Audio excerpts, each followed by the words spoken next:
2600 एकड़ में अकेडमी है वो। पूरी अकेडमी में संत रामपाल जी महाराज की दया से मेरे बेटे के पोस्टर लगे हुए थे।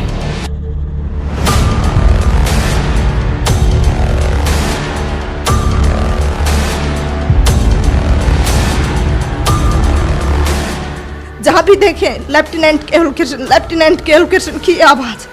सर पूछो मत, मेरे भगत जी वहां पे रोने लग गए। ये मालिक बहुत ही सड़क चाप की ऐसी किस्मत जो आज ने आपने ऐसा बना दिया। हमें 3 दिन तक बस सिर्फ जिधर भी देखे माइक में एक ही एक आवाज आई, लेफ्टिनेंट केवल कृष्ण। जैसे ही उसको राष्ट्रपति गोल्ड मेडल उसके कंधे पे लगा, मेरे भगत जी से रुका नहीं गया।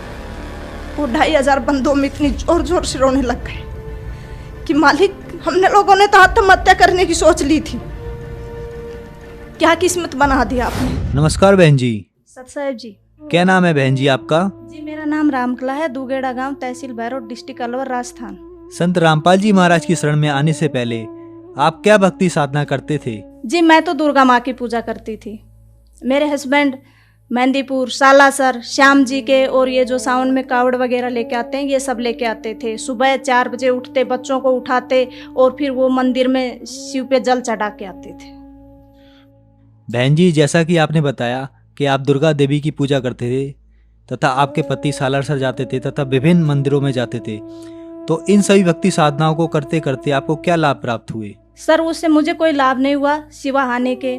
जैसे वो सभी देवी देवताओं की पूजा करते थे, शिव को जल चढ़ाते थे, उसके बाद भी उनका एक्सीडेंट हो गया। और एक्सीडेंट भी बहुत बुरा कि उनकी याददाश्त, मेमोरी सब कुछ चला गया उस दौरान। फिर किसी पंडित जी ने बताया उनको कि भाई तुम लोग इनको जो बजरंग बली है ना, इनको मंगलवार और शनिवार को सिंदूर लगा के आया करो। तो हमारे पास में सिटी है भैरोड, वो लोग वहाँ पे जाते सिंदूर लेके और तेल और सिंदूर मिला के उसको पूरे को लेप करके आते ऐसे।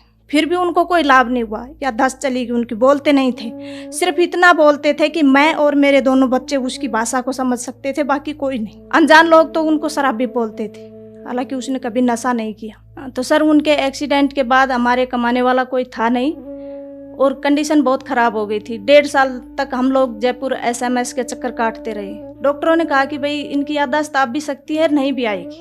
हमने कहा चलो छोड़, भगवान जो करता है जो अच्छा ही करता है। फिर क्या हुआ कि हालत इतनी ख़राब हो गई, जो भी थोड़ा बहुत पैसा था हमारे पास, ज़मीन जायदाद है नहीं, वो उनकी बीमारी में लग गई। बच्चों को पढ़ाने के लिए हमारे पास कुछ था नहीं, सरकारी स्कूल में बच्चे जाते थे। हमें एक तरह से सड़क पर आ गए थे, हमारे पास खाने पीने के लिए कुछ भी नहीं था।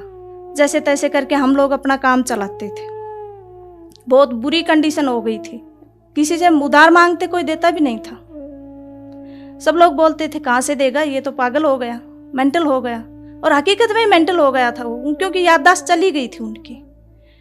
डॉक्टरों ने मना कर दिया था कि नहीं बोलेगा ये। फिर उसके बाद एक पंडित ने उसको बताया कि इसको कुत्ता और खाएगा। हकीकत में ऐसा ही हुआ, कुत्ता भी खा गया उसको। तो मैं उस पंडित के पास दोबारा गई। उससे पहले मैं पंडित लोगों को नहीं मानती थी। दुर्गा को तो मैंने उसी दिन छोड़ दिया था जिस दिन उसका एक्सीडेंट हुआ था। अगर माँ होती कहीं पे, दुर्गा माँ होती, तो इनका एक्सीडेंट नहीं होता आज। और वो भी मैंने नवरात्रा कर रखे हैं उस दौरान। फिर क्या हुआ, पंडित ने कहा कि भाई इस पे 7.5 की दशा है शनि की, आप लोग ऐसा करो कि इसको गुलाल लगाओ बजरंग बली को। मैंने कहा ठीक है भाई लगाते हैं। उसके बाद वो गुलाल लगाने लग गए। करीब 6-7 महीने तक लगातार लगाया। फिर मैं पंडित के पास गई, मैंने कहा कि अब क्या है? उसने कहा कि आपकी 7.5 है। मैंने कहा कि कम से कम 7 तो बोल दे, 6 महीने तो हो गए हमें, ये जाएगी या नहीं? पर जब भी मैं उसके पास जाती वो 7.5 ही गाता रहता। संत रामपाल जी महाराज की शरण में आप कैसे आए? जी मेरे हस्बैंड जब बजरंग बली को गुलाल लगाने जाते थे तो उनको एक फरीदाबाद का कोई भगत जी मिला भैरोड में। उसने कहा कि आप ये क्या करते हो? तो मेरे हस्बैंड ने कहा भी मैं बजरंग बली को गुलाल लगाता हूँ, मेरे को पंडित लोगों ने बताया। उसने कहा इन सब के चक्कर छोड़ो, पंडित वंडित कोई सही नहीं बताता, आप एक काम करो मेरे गुरुजी से नाम ले लो। तो मेरे हस्बैंड ने कहा कि कौन है तुम्हारे गुरु? उसने कहा संत रामपाल जी महाराज। और वो फिलहाल करोथा कांड हुआ था, उस दौरान वो जेल में थे। तो उसने कहा कि गुरुजी इस टाइम है नहीं, वो जेल में गए हुए। भगत जी ने कहा कि चलो मैं घर पे जाके और बच्चों की माँ से सलाह करके आपको बताऊंगा। सर जी मैंने कभी गुरु देखा नहीं था और नहीं बनाया था और नहीं पता था गुरु के बारे में।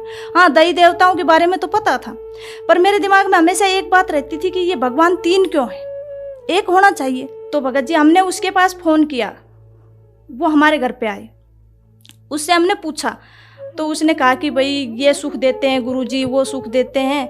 उससे पहले मुझे गुरु के महत्व का नहीं पता था, गुरु क्या होता है। तो सर उसने कहा कि संत रामपाल जी महाराज अभी है नहीं और आएंगे तब हम आपको नाम दिला देंगे।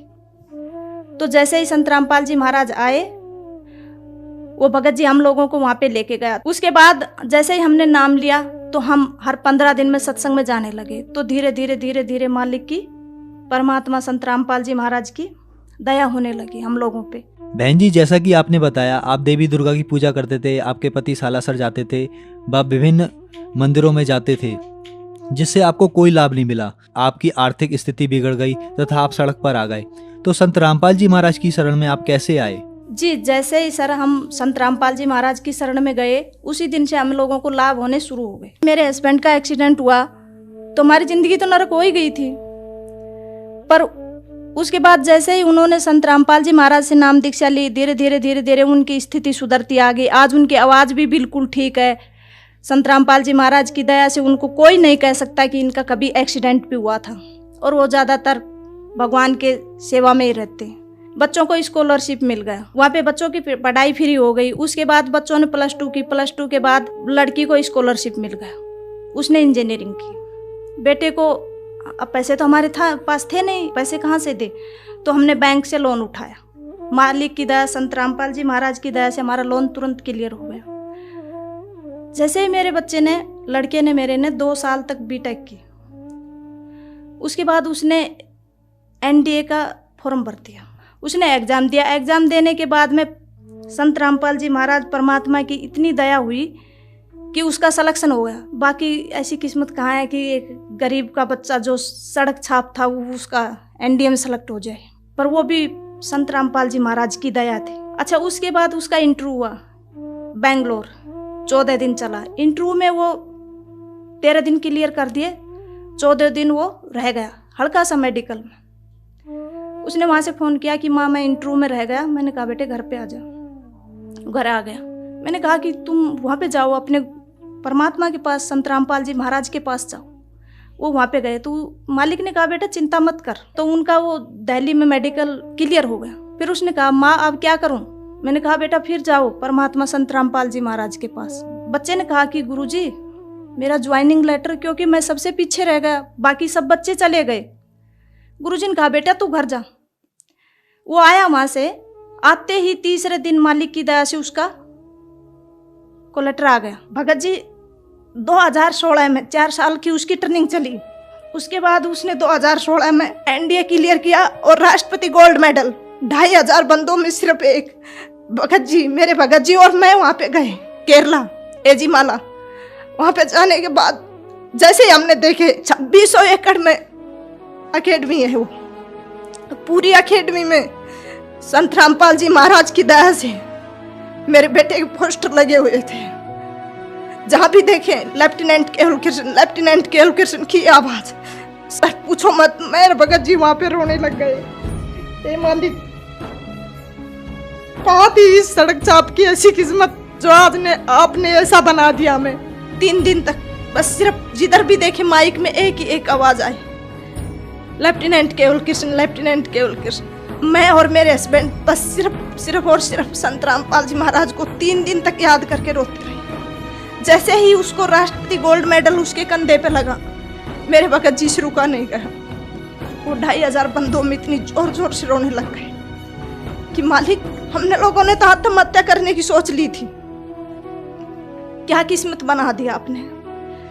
सर आज मैं मेरे गांव में सबसे ज्यादा खुश नसीब हूँ, क्योंकि मेरे साथ भगवान है, मेरे परमात्मा है। और शायद मैं ये कहूँगी कि मेरी झोली छोटी पड़ गई, परमात्मा ने मुझे इतना दे दिया। उम्मीद नहीं थी, नहीं मेरी किस्मत इतनी अच्छी नहीं थी कि भगवान मुझे इतना दे देगा। मालिक की दया से एक साइकिल नहीं थी, आज बंदी छोड़ सतगुरु रामपाल जी महाराज की दया से 3-3 गाड़ियां खड़ी हैं घर में, और इतना कर्जा हो गया था कि जिसकी कोई हद नहीं। आज एक भी कर्जा नहीं है।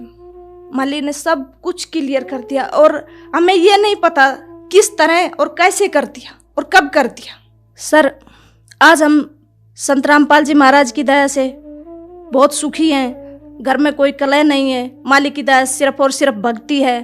दोनों बच्चे अपनी अपनी जगह कामयाब हैं, और मालिक ने एक दया और बख्शी मेरे ऊपर कि परमात्मा की दया इतनी है संत रामपाल जी महाराज की कि बच्चे मुझे इतने होनहार और इतने मतलब समझदार और दूसरा आज्ञाकारी बच्चे दिए हैं परमात्मा ने, कि उनको मैं ये बोल दूं कि बेटे ऐसे करना है तो वैसा ही करेंगे।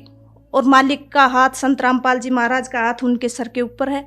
मेरे गांव में मैं सबसे ज़्यादा खुश नसीब हूँ। भगवान ने मुझे बहुत कुछ दिया है, जितना मैं कभी उम्मीद ही नहीं की थी, इतना कि शायद मेरी किस्मत ऐसी हो सकती है। पर आज मैं सीना ठोक के ये कह सकती हूँ कि मेरा से सुखी मेरे गांव में कोई नहीं। बहन जी, जैसा कि आपने बताया कि संत रामपाल जी महाराज से नाम दीक्षा लेने के बाद आपका उजड़ा हुआ परिवार संत रामपाल जी महाराज ने पुनः बसा दिया। आपके ही जैसे संसार में बहुत सारे दुखी लोग हैं, तो आप भक्त समाज को और उन दुखी लोगों को क्या संदेश देना चाहते हैं? मेरे जो अगल बगल में लोग हैं, सभी ये चैनल देखते हैं, सत्संग वगैरह देखते हैं, उनसे मैं खासकर प्रार्थना करना चाहती हूँ कि उनको तो मेरी स्थिति का, मेरी कंडीशन का अच्छे तरीके से पता है। वो भी संत रामपाल जी महाराज की शरण में आए, इन दई देवताओं के चक्कर न काटे, क्योंकि ये दई देवता कुछ नहीं दे सकते।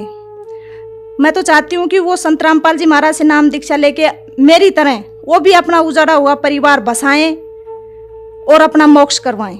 बहन जी, संत रामपाल जी महाराज अभी जेल में हैं, तो कोई श्रद्धालु अगर संत रामपाल जी महाराज से नाम दीक्षा लेना चाहे तो वह कैसे नाम दीक्षा ले सकता है? सर, संत रामपाल जी महाराज की दया से विभिन्न चैनलों पे संत रामपाल जी महाराज का सत्संग चल रहा है, और उसके नीचे जो पट्टी चलती है उस पे फोन नंबर दिए गए हैं, वहाँ से नंबर नोट करो और संत रामपाल जी महाराज का जो नज़दीकी नामदान सेंटर है वहाँ पे जाइए और नाम दीक्षा लेके अपना मोक्ष कराइए। धन्यवाद जी। सत साहिब जी।